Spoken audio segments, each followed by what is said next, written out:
Let's speak to political analyst Professor Mohammad Marandi, who joins us from Tehran now. Good to have you with us. So, first state visit by an Iranian president to Iraq. What kind of agreements are you expecting to come out of this visit?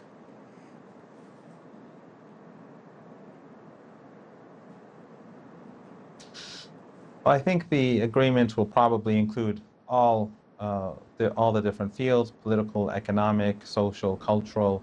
You have huge numbers of pilgrims traveling both from Iraq to Iran and from Iran to Iraq. The economic ties between the two countries are extraordinarily important for both peoples. The border is 1,200 kilometers long.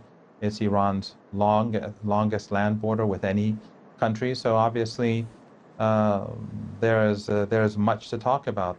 And as the report pointed out, the Iranian-Iraqi relationship since the downfall of Saddam Hussein has been improving dramatically on a daily basis, literally. Is this trip also a message to Washington that Iran still has considerable influence in Baghdad?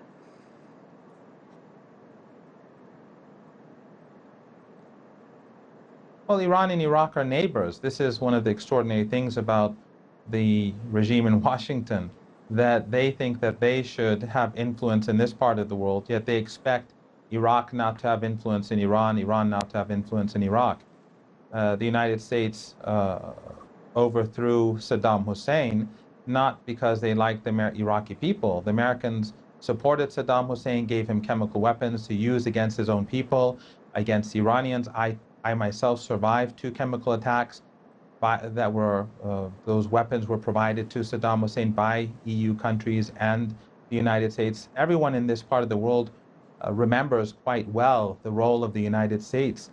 And I think that the Iraqis and the Iranians, they believe that the best way to bring stability to the region is to strengthen ties. And hopefully, along with Turkey, and in future, if there's some sort of rapprochement between Syria and Turkey, from Lebanon to Iran, from Turkey to the Arabian Peninsula, we could have a very different region, a much more prosperous region, and a region where powers like the United States will have no role to play and to interfere in regional affairs. But in the short term, Mr. Rouhani is facing considerable pressure inside Iran because of the reimposed US sanctions. So how important is it that they build on these economic ties with Baghdad and with other countries in the region?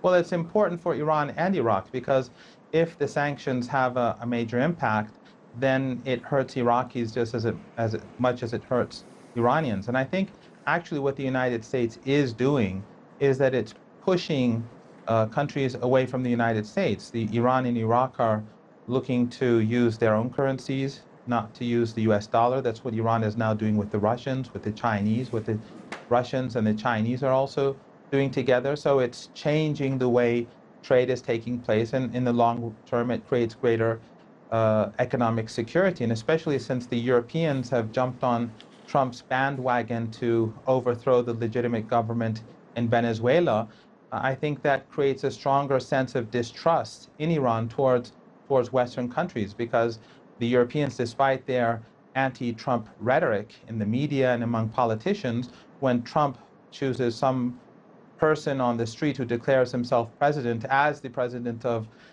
Venezuela, then and the Europeans support this person against the legitimate president, that makes people in Iran think even more about negotiations and doing deals with the United States and the Europeans. So the nuclear deal has failed because of the Americans, and also because the Europeans have failed to stand up to the Americans. And when we look at other issues, we see that the only alternative for Iran is to turn to regional countries and to non-Western countries. And I think this trip to Iraq is very much a part of that. Mohammad Marandi, thank you very much indeed for that.